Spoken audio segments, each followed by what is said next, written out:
Okay, hello everyone and welcome. I'm going to now share my screen and kick off our April webinar with Mrs. Wendy Maroff. Alrighty, so today our webinar is why verbiage is not plain language. So we have a plain language expert, Wendy Maroff. She's going to give us a fabulous webinar on content and plain language for the web. Feel free to register for her short course, which is upcoming in May, and it's Perfecting Plain Language and What Really Makes Wonderful Working Websites. That short course will take place weekly on Fridays in May. So visit uxpa.org under short courses to sign up for that course. We do have our June webinar coming up, and that's Stop Evangelizing UX and What to Do Instead. And that's Miss Debbie Levitt. She's going to join us for that one. So we've got a full house of webinars and short courses planned for the upcoming months. So be sure to tune in to uxpa.org for those short courses and webinars. I am going to go ahead and pass it off to Wendy and allow you guys to get into today's topic. One last thing, just some housekeeping items. If you have any questions for Wendy, please put them in the Q&A. Wendy will be able to see those questions in the Q&A, and towards the last 10 or 15 minutes of the talk, she'll be able to address any of those questions that you guys may have. So thank you, and Wendy, let's go ahead and go for it. So you should be able, to share your screen. All right, let's see. So just go to presenter view. Oops. Came out of the wrong one. Hi, everybody. I will tell you I'm a brilliant presentation person, but not so much with slideshows. I just, there we are. Does everybody can see that? Can you, have you got it, Carm? Let's see here. I can't see your screen. You haven't shared your screen yet, Wendy. Okay, yes, I've got to find you guys up top here. Come on. Oh, Lord. Come on. I am very sorry, folks. It gets screwy sometimes, you know. Ah, there we go. There we go. Okay. Oops. Excellent. And now you can go ahead and play from the start, Wendy. There we go. You got it. All right, sorry, I am a writing genius, marketing genius, and so forth, but I can do nice PowerPoint slides, but it's been a while since I had to do it for people on Zoom, so forgive me. All right, so welcome aboard to Verbiage is Not Plain Language. All right, and right away you're in trouble with the word verbiage. I used it deliberately because for a lot of people that is not plain language. But on the other hand, you've got this counter issue. It's plain language is not just dumbing down. All right. So I've put together 5 relatively simple steps for true reach out to different audiences, and we're going to go through that. I've left plenty of time for Q&A, including not just the 15 minutes, we might even have a little bit longer. But in any case, and of course, if you can't get your question in today, we'll leave you a way to email and ask the question. So I thank you folks for coming on board. And as Carm told you, my name is Wendy Maroff, but that doesn't help you because you're going, who the heck is she? Well, I started my career in healthcare publications as a reporter. And when you're a reporter, you really have to know how to research. You have to find the right stats. You have to be able to interview and ask questions. And all of that eventually teaches, if you don't know it already, because I come from a family, we played all sorts of games with the English language.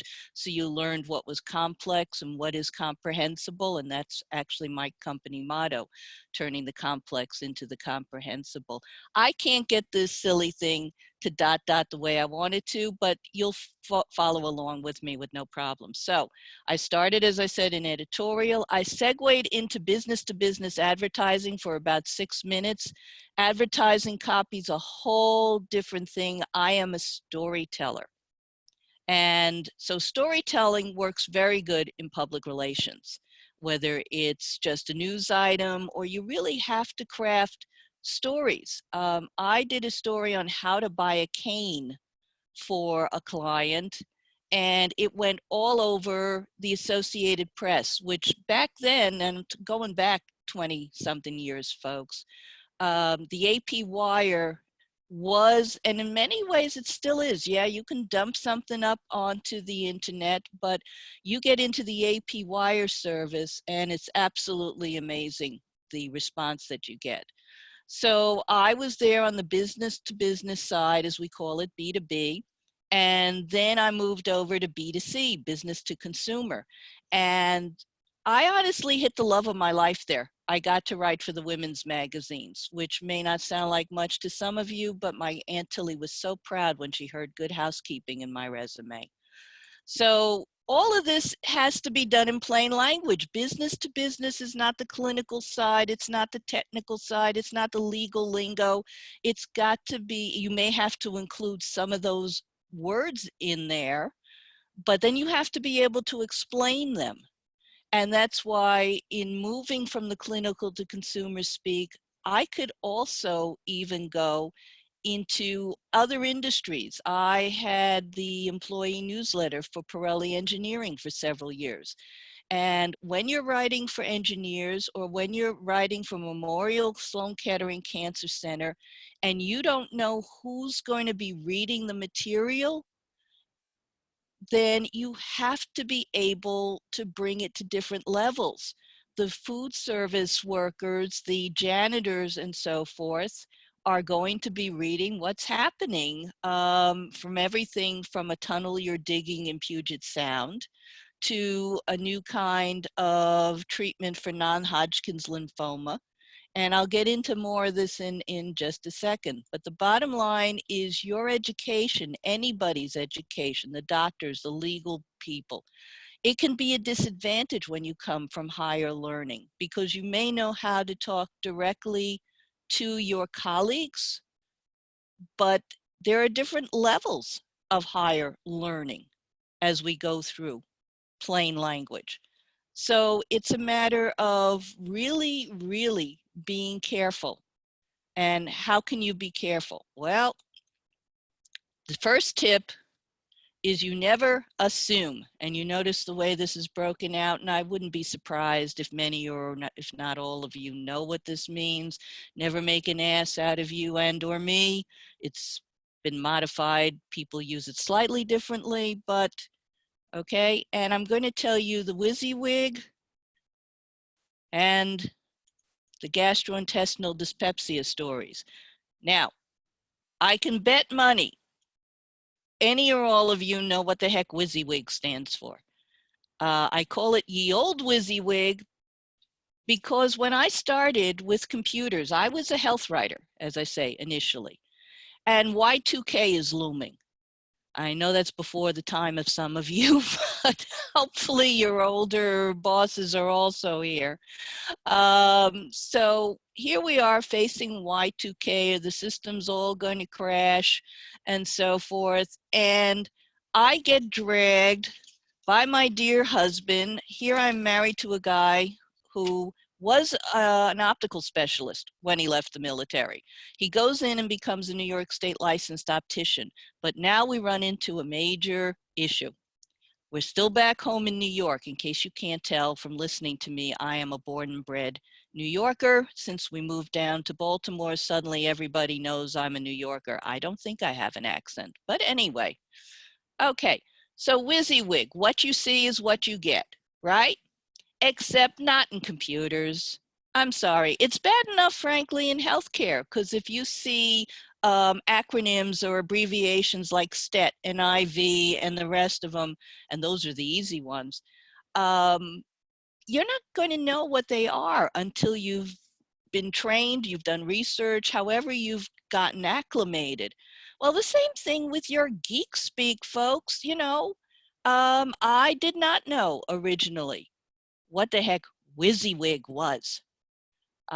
Richard got hysterical one day when we got any, well, we weren't getting emails quite yet. We did have a bulletin board, but we were still getting messages in snail mail saying, okay, the next meeting is about ISDN versus DSL.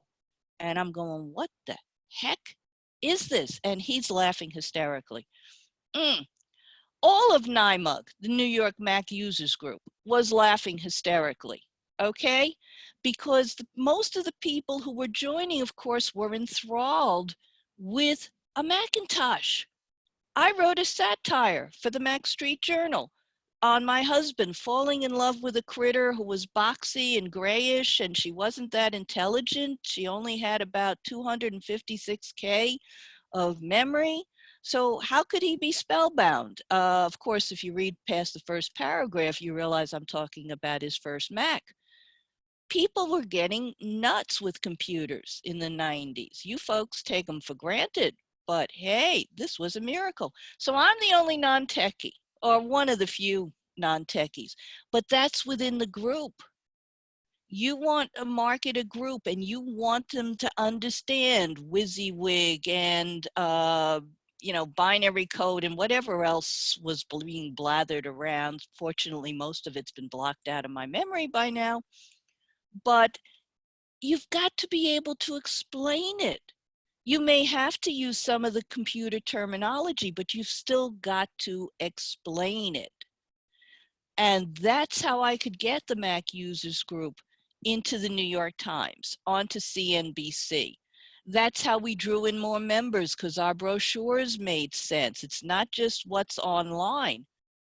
There was always print, and guess what? Print still exists, which we'll talk about. But the bottom line is you have to be able to think plain language. Now, I realize that if you're being the UX people, being the computer people, it's very often you get instructions from marketing, from HR, from sales, from whomever. That's all well and good, but you have a choice, and I'll discuss this more at the end. Do you just gobble up what they tell you and spit something out, or are you part of a team where you do feedback all around? Okay. You folks may think you're doing plain language and you're still having major issues with user manuals, which are no longer paper unless we print them out, but you go up onto somebody's help desk. And I've seen wonderful ones. They really try hard to bring them down to plain language, but you're still missing steps. You go from point A to point D without realizing it. And my husband will walk in, he hears a scream, he comes running. Thank God he still comes running. And he says, what's the matter? What's the matter? And I say, this computer, this MailChimp, this whatever I'm working in, won't let me do such and such. And he says, Wendy, it's simple. You just have to do da da da da da da. Oh, well, da da da da da da is points B and C. No, everybody knows how to do this. I said we wouldn't need a help system. In plain language, extra steps. See, you're halfway there. You've got the plain language. You're getting there with help systems. But if you leave out points A to B to C to D, you don't have a truly perfect segue in plain language. So yes, you're still doing the old WYSIWYG in certain ways because we're not getting what we need to get. We're not seeing what we need to get. Okay, so that's just in technology. Now, I don't know how many of you are helping other types of companies, and we could talk legal lingo and we can talk all sorts of stuff, but I figured I'd give you one more example of what is not really working still in healthcare. and that's my favorite story. I used to be a member of the American Medical Writers Association called AMWA. Okay, I stopped because these are PhDs and MDs and RNs, and they let us with plain BAs in there. And that's my background, BA in English / journalism type materials. But they decided direct to consumer, DTC as it's called, that market exploded. And for those of you who don't know, direct to consumer means that the RX, the pharmaceutical companies, could suddenly put stuff online. The hospitals could put clinical stuff online. We exploded beyond basic over-the-counter medicines known as OTCs, like Tums or aspirin or whatever. You are now been blessed to get 30 seconds commercials, 29 seconds of which tell you why this drug is going to kill or cripple you, right? It's a terrible, terrible system, and it still hasn't been refined. But back then it was bad enough because people are first getting introduced to it. So AMWA decides, one of their leaders who's in corporate communications at a major medical center is going in a non-accredited course, because God forbid we should get accreditation for being able to reach out to the B2B or the B2C side. No, okay, non-accredited. Okay, I went because I'd already been doing this for 10 years. And I urge you, of course, to take classes where you think you know all the answers, because in a good class, you get little tidbits that help you proceed, and you go, oh, you know, I hadn't thought of doing it that way. So what happened here, and I cannot swear to you these are the exact words, but this should help anyway. This is the way it sort of went. So the teacher says, well, for the consumer, you can't use the phrase gastrointestinal dyspepsia. And I will bet money 3/4 of you don't know that one. And as you can see, we were using acid reflux. A lot of people don't know acid reflux in this day and age, 20 years later, but they certainly didn't know it back then. So how does this really help you? And I wasn't a brave soul. You might find that hard to believe, but 20 years ago, I was a quieter person. And I went up to him after class and I said, why didn't you just say heartburn? We're talking real variations, folks, in plain language, as you can see. So you may think you've gotten it easier, and acid reflux is certainly easier, at least to say and to spell, than gastrointestinal dyspepsia. All right, so this brings us to tip number 2. You've got to know what your true audience is, what their levels really are in understanding your quote unquote choice of plain language. Now I've put up 3 main checkpoints here, but there are many more you can put on a checklist, or your team can be putting on a checklist. Okay, the first one is their age. Are they children? When I wrote for Memorial Sloan Kettering Cancer Center, and we're explaining non-Hodgkin's lymphoma on a website, back then we did not have a ton of room. I'm sorry. We didn't have, we couldn't have like a cancer cell exploding or anything like that. So you had to be able to use the verbiage in like a C. Dick, C. Jane type of concept. I didn't have to do it that much, but still, when I've written for St. Jude Children's Hospital, the 10, 12, 13-year-olds certainly have to be understanding the report. If your audience are teenagers and you're telling them how to cope with this coronavirus, I'm just finishing a story, believe it or not, for the Romance Writers of America. And I'm talking to them about, well, this may be a difficult time to be on TV, but you can be on radio, you can be on other things. And with the right language, in the right lingo, again, without being denigrating or diminishing them in any way, tell them how to cope with this virus, with the isolation, with not being right near their friends and other family members, okay? That would be an important blog, but it would have to be written in a certain way, okay? For seniors, I have had the credentials of writing for this very specialized niche market almost from the beginning, writing for aging adults and about them. And my team and I, we won awards because first it was for things like just brochures or newspaper stories. Then it went online, and I put in one of the first interactive health quizzes. I mean, this may sound obvious to you now, but this was, believe it or not, this was already in the 21st century. It was '06 or '07. I can't swear to you which year, but I think it was '07. We got it up online, and we couldn't do that much snazzy with it.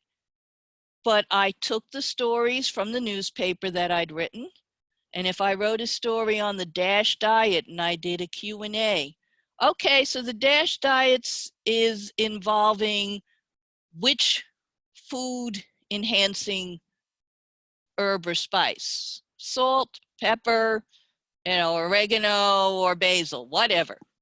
Of course, it's for salt. It's diminishing salt in your diet, for those of you who don't know. All right, that four question quiz, that multiple choice quiz, it won us one of the first awards that were out there for interactive work. So again, it's got to be for whatever your age group is and modified in their language, again, without dumbing it down, okay? Then you have education. I'm sorry, English. Is that their native language, or is English their second language? And which is their first language? Is it Spanish? That's the one we take most for granted. Is it French? Is it Russian? How many languages are you going to have to adapt things for? It can be really crazy, but there's usually a set number, but that's what you have to find out. And of course, there's the education level. When I wrote for Erickson Retirement Communities, which is now Erickson Living, that's where a lot of the awards came in. These were highly educated residents. They're people who have retired from teaching, from the military, at a high level in the military. I think the lowest were captains over there, architects, lawyers, etc. But again, what is their plain language? They may be reading very high up, but that doesn't mean they understand words like osteoporosis or trichodecaphobia or the gastrointestinal dyspepsia I showed you. Okay, they might not have even known acid reflux unless we explained it. So their education level is a profound impact on which plain language you choose, but it shouldn't be your end all and be all decision. We modified it to about a 10th grade level for everybody overall. And it worked. That's where we won a lot of awards. Okay. Don't get stuck on tech. Now, this is very hard for people in technology. My worst case scenario, folks, I was part of an online chat group, and our leader was someone who had made a fortune in online sales and marketing and just getting clients in the marketing field, and we adored him. So we get his latest monthly report, and he shows us a link to a great website. He says it's a great website. Why? Because it's got the new technology. And what is this new technology? It has this roaring lion on the very first page. Flash was something relatively new at this point. So you got this darn lion screaming its head off at you. And if I hadn't been investigating what the heck was the wonderfulness of this page, then I would have left. Now, when I started, we told people you had 10 seconds to capture your audience and keep them. You folks probably know this better than I do now. What have we got? Nanoseconds. So if you scare them in the first 3 seconds, boom, that's it. They've got thousands of other options that doesn't scare them with images, and especially is in plain language. Turned out, and I was trying to figure out what this guy did, you know, was he part of the zoo associations? Was his name Jeffrey Lyon or something like this? Who the heck was this? It had nothing to do with anything. He just thought it was cute. Okay. He just wasn't willing to do much to change it. And that's a lot of what I find when I have to redo people's websites. And I'll tell you a little bit more about that as we talk about the upcoming classes towards the end. So people get stuck on things like, we've got a great call to action we've inserted, a CTA as it's known. Yeah, that's nice. Okay. So where is it calling me to? Is it just an email people have to fill out and they'll get the newsletter? Are you calling me to a whole other area? And what's in your plain language? Now we're talking copywriting, custom content. What's calling me and where is it calling me to? Is it free in big letters? That gets attention. Are you dragging me over to their social media, to Facebook, to Twitter, to LinkedIn, to Instagram? Which social media? Though the ones I just mentioned, Facebook, Twitter, LinkedIn, and Instagram is relatively new, but the first 3, of course, are the longest. They've got the greatest links or reputations or whatever you want to call it, but they all have different reasons for being up there and different accomplishments when you put your plain language in there. So where are you dragging them to? How much is the language? How much is an audio? How much is a video? And how much of your plain language are in those scripts? And then you see the next one. For more information, see our site at. Now this is usually coming from a different direction. I teach driving people to your website. And this is where the old paper stuff still exists in the 21st century, and other audio. I suggested a team and I put it together, and at a national audience for the American Society of Journalists and Authors a few years ago, I did a program called Don't Forget Radio, which includes podcasts, but especially radio. People think radio's, you know, it's so old. It's our oldest major media besides newspapers. Newspapers, of course, come way before that. But in terms of sound and in people's homes on a regular basis in any way, radio, AM, FM radio, for those of you who don't know. So if you're putting stuff together in plain language and you're linking folks to different areas, think of radio and what you could do if one of your people is a guest on XYZ FM or whatever. So you say, for more information, see our site at. Well, it could be on the radio. Colleagues and I are doing tons of ebooks now. People develop an ebook so then they can show it on video, on a podcast, or at least talk about it. It gets published on the, it gets mentioned on the radio. It gets published if they're profiled in a newspaper, especially the local news. I teach public relations. It's a whole other thing. So, but if you're going to say, see more at our site, make sure you truly direct them. If you give them these gosh darn URLs that go 4,000 miles, which is what I had to click on to get here to Zoom today, you know, but some things should be shrunk to places like Bitly that shrinks down the link. I'm sure most of you know about it, but I'm just reminding you. So you got to get them to the site and use your plain language for the right audience, okay? All right. So what does the boss want to see? We didn't quite get the call to action or see our site quite right, and we're not sure what we're aiming at and who we're, uh, obviously you want to get this figured out before you actually put everything up, okay? So be brave. Find out either whether it's your boss or if there's other departments. You know, you've got to have a better way for capturing this understanding, or you're not going to get the plain language correct. Which means, of course, you have to check on dollars that are available. That's tip number 4, as you can see. All right. So who's reviewing the initial post? How many reviews?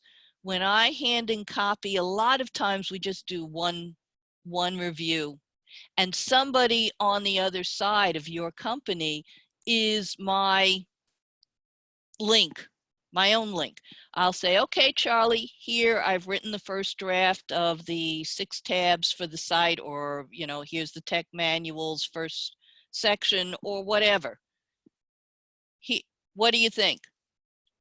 Okay, now sometimes my Charlie is my only feedback. But what if Charlie has to send it around to different departments? Okay, is each member of that department going to bash me back with insights, and this one says this thing and that one, or is it going to be funneled through Charlie so I truly know the plain language? Because Charlie may be the one in a good situation that says, well, you know, I know the guy from legal wants this, but we have to see if we can change it, or do we really have to keep it, or whatever. Okay, so how many reviews? Who is going to be involved in those reviews? What's it going to take? Like, I was part of a class, I was listening to leaders from the NIH, the National Institutes of Health, and they were teaching storytelling, which of course I've been doing since the get-go. That's my work as a reporter, is storytelling. And they said whether it was for PowerPoint slides, whether it was for web content, whether it was the annual report, whatever, do it in the lingo of a storytelling type.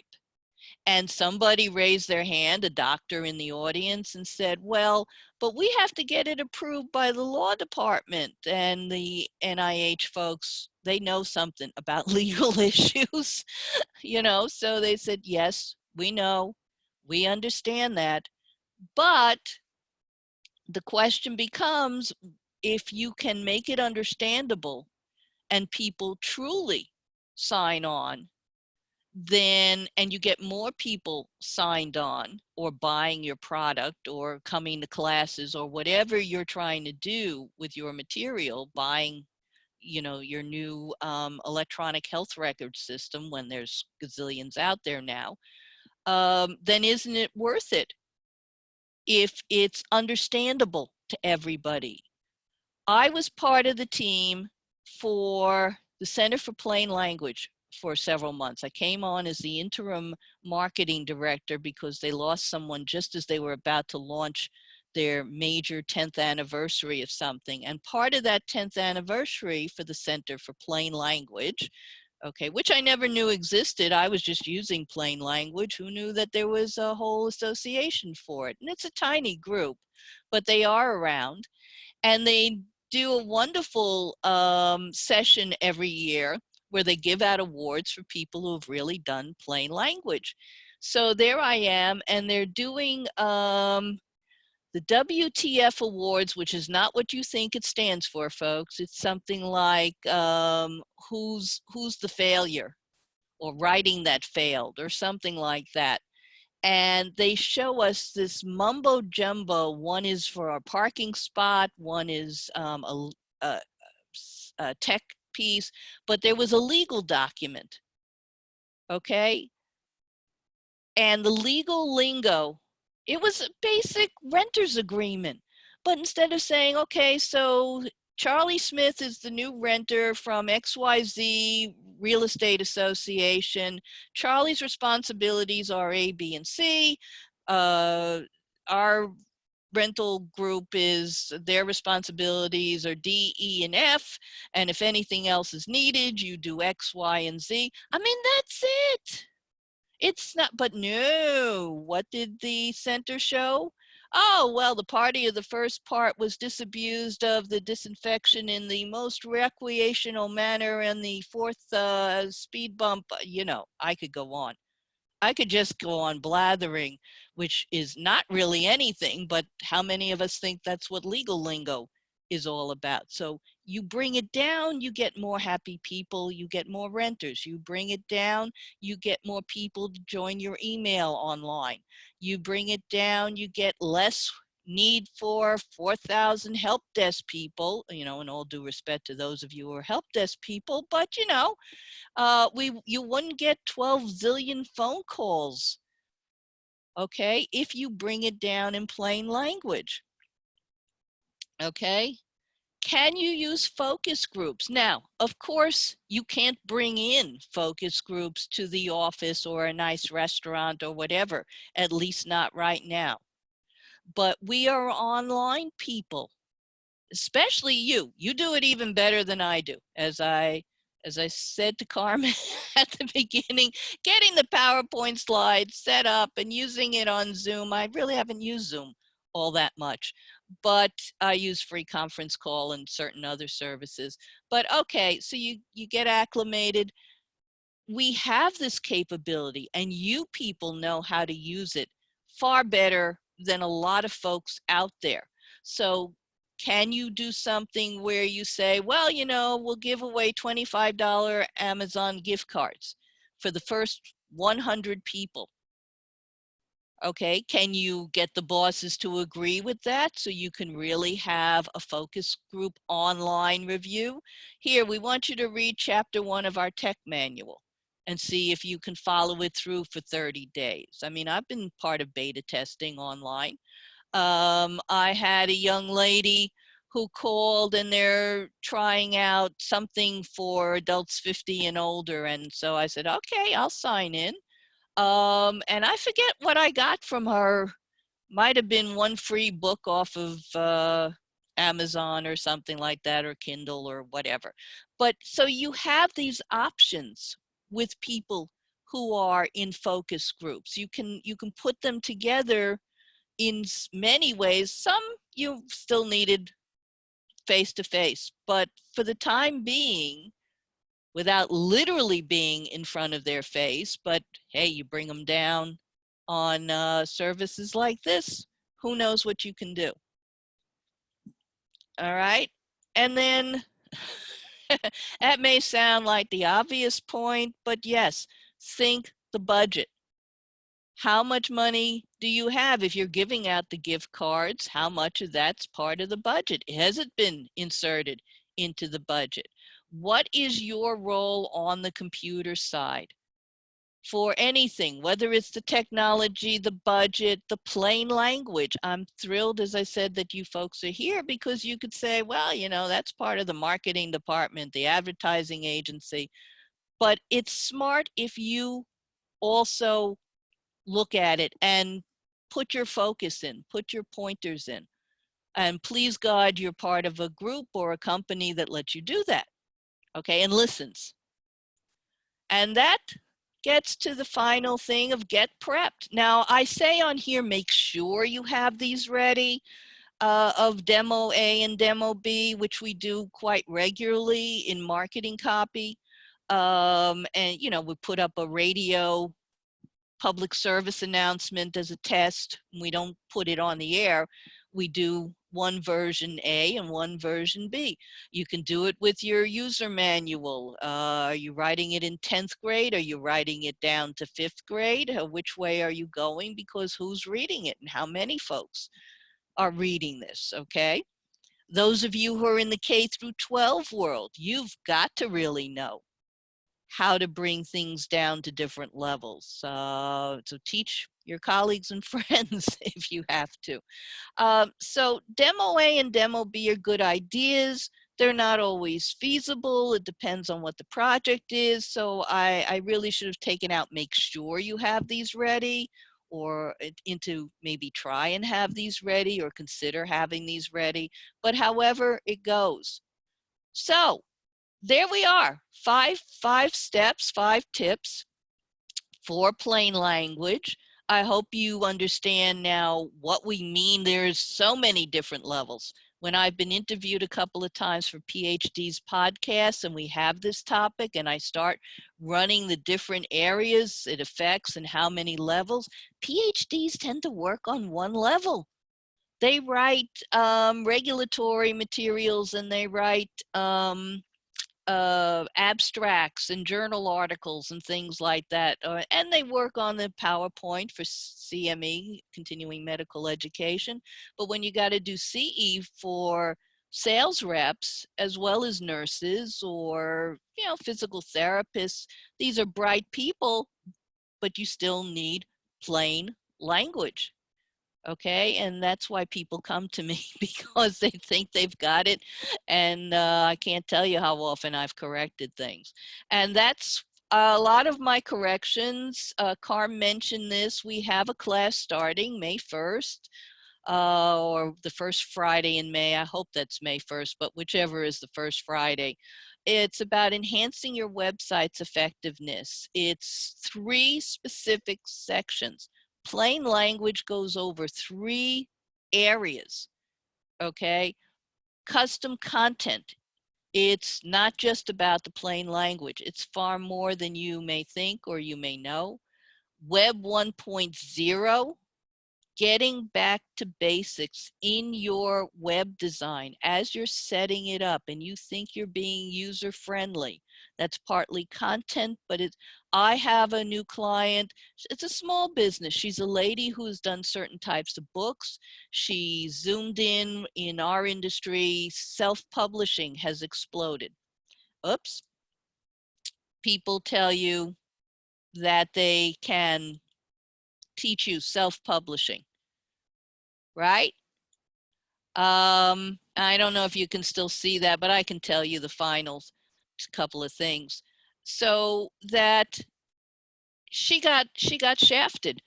They designed it any way they wanted. They threw a Twitter onto her site. They threw a Facebook section onto our site. All sorts of things are yapping and moving on your homepage. No, we're back to just because you can do it doesn't mean you should do it. So that's the key slogan in Web 1.0. And to steal from Star Trek, to explore strange new worlds, everything from the basics of putting up PowerPoint slides and using them as ancillary driving people to your website, programs like this, which I hope would get some of you to explore my website down on the bottom, wmmedcom.com. But also infographics, blogs, and all sorts of other stuff are in class 3. So you still got time to register, whether you take it as a tax write-off, which we will have to put taxes in sooner or later. If they ever get back money for small businesses to borrow, you might try that. And of course, if you're in a company, UXPA is not charging that much for 3 classes, and 4 if you count what we're giving you here. So we trust you'll come on in, and let me see if I only see, can we get a copy of the presentation? That I think Carm will have to answer for you. I wouldn't be surprised. I can send her the slides and get them out to the rest of you if that works. So we'll see how we do it, but I'm sure it can be done. And Wendy, I am back. Oh, and there I'm you looking go. in hello everyone. I'm looking in the Q&A right now, and it looks like Wendy answered that one question. So if Wendy, if she passes the deck on, I have no problem sending that out to you guys. This is recorded And so if you go to uxpa.org and you go to our webinar library, you will see the recordings from past webinars that you'll have access to. So this one will be made available within 72 hours at the conclusion of this. Are there any other questions that we may have? Any questions about the short course? Any questions about what Wendy has covered off for today? And you know, folks, if you come to the short course, as Carm calls it, the 3-part series, then even if you can't get there on Fridays at the time we've designated, then at least you'll be able to download it and you'll be able to share it with others. So maybe you can only send one team member originally, but then you can get it around and pull it up and teach certain things from your notes to your colleagues. Absolutely. So any other questions? And then I think Wendy has highlighted exactly what the course will cover. So class 1 is the custom content, and then class 2, why Web.0 is the go, and then class 3, exploring the strange new world. I listened to her was it your Star Wars reference? No, Star Trek, dear. Star Trek. Can't confuse Star Wars and Star Trek. People get very upset with you. That would be me. I'm not a Okay. Trekkie. I'm Okay. not really a Trekkie either, but I did grow up with it to a certain degree. So, you know, and my husband's a sci-fi person, so I had to learn certain things. Sweet. All right, guys. Yeah, so if there aren't any more questions, we can give you guys 13 minutes of your time back. Again, please check the uxpa.org website for our upcoming webinars and short courses. And again, the recording for this webinar will be made available in the webinar library within the next 72 hours. I trust you enjoyed, folks. Thank you for letting me talk to all you computer people. It's been a lot of fun. Thanks a lot. All right, Wendy, and thanks for joining UXPA for this wonderful topic, and we'll see you next month for the short course. Everybody stay safe. Take care. All righty, bye.